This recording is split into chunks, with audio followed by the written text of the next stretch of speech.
na nga mga chong, marami tayong basketball updates. Converge head coach Franco Atienza may sinabi patungkol sa Barangay Ginebra.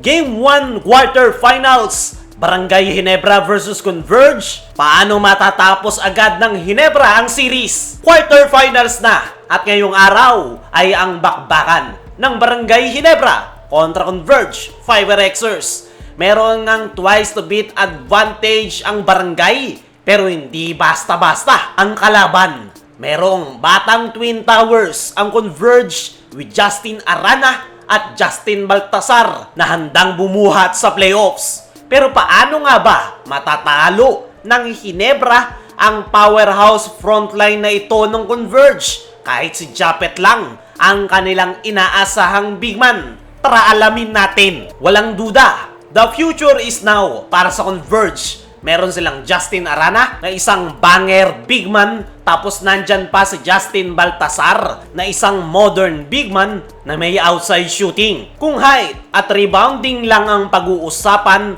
dihado ang Barangay Ginebra. Pero hindi nga basihan ang height, lalong-lalo na ngayong PBA playoffs, kundi ang experience, sistema at puso. At dyan nakalalamang ang Barangay Ginebra. Dahil kahit kulang sa big man, lamang naman sila sa experience at playoffs composure. Ilang beses na nilang napatunayan yan. Kahit dehado, kaya nilang manalo. Ang dahil yan sa napakarami na nga nilang series na napagdaanan at karamihan ay nagawa nilang maipanalo. At sa magiging bakbakan nga nila kontra Converge ay ang triangle offense. The coach Team Cone ang kanilang susi para manalo. Napakaganda nga ng sistema ng Ginebra dahil mixed triangle offense na yung kanilang ipinapakita. Kaya nga nilang bagalan, kaya rin nilang bilisan ang laro. Kaya naman, less ang chances para kay Justin Arana at Justin Baltasar na magdomina dahil mahihirapan nga silang makuha yung kanilang rhythm. Isa pa sa nakikita natin, magiging malaki yung papel ni Scottie Thompson sa laban na yan. Hindi siya big man, pero kaya niyang tumulong sa rebounding at paminsan-minsan ay pumoste sa mas maliliit na defender. Kaya naman, kahit kulang sa big man ang Ginebra, ay nandyan yung ilan nilang mga players gaya ni Scottie na handang magpaka-big man, mapunan lang yung kulang sa kanilang kupunan. Pero paano nga ba tatalunin ng Ginebra ang Converge kahit kulang sila sa big man? Isa yang malaking problema, pero etong si Japet Aguilar yung nakikita nating susi sa laban na yan. Si Japet ang pinaka-importanteng player sa larong ito. Kailangan consistent siya sa rim protection at kailangan niyang umiwas na ma-foul trouble dahil isa o dalawang mabilis na foul lang maaaring mabaliktad ang momentum. Dahil kapag nakaupo si Japet ay paniguradong aatakihin ng Converge ang front court ng Ginebra. Nandyan man si Malonzo at Troy Rosario, pero iba pa rin talaga kapag nasa loob si Japet Aguilar. Sunod sa kailangang gawin ng Ginebra ay health defense, team effort sa depensa. Kailangan ng madalas na weak side help kay Justin Arana at Baltasar.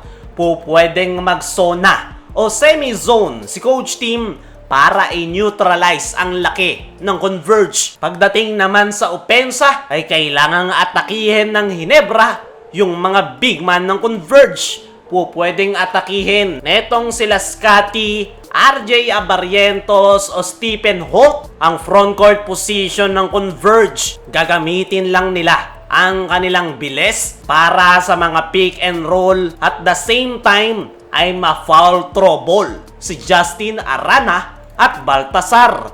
At once na makontrol ng Ginebra ang mga big man ng Converge, ay madali na nilang makokontrol ang tempo ng laro. Hindi nga po pwedeng hayaan ng Ginebra na laruin ng Converge kung saan sila komportable. At dyan napapasok yung mga veterano ni coach team, lalong-lalo na etong si L.A. Tenorio. Smart possession at veteran execution ang kailangan ng Ginebra para maipanalo ang laro. At para sa ating game prediction mga chong, ay expect nyo na dikdikan ng labanan ng dalawang koponan. Pero malaki ang chance na tatapusin agad ito ng Barangay Ginebra. Dumako naman tayo dito sa kabilang balita. Converge head coach Franco Atienza may sinabi patungkol sa Barangay Ginebra. Kabang-abang nga yung magiging bakbakan ng Ginebra at Converge 5Rxers. Pero para sa head coach ng Converge na si Franco Atienza ay nasa death row ang kanyang koponan.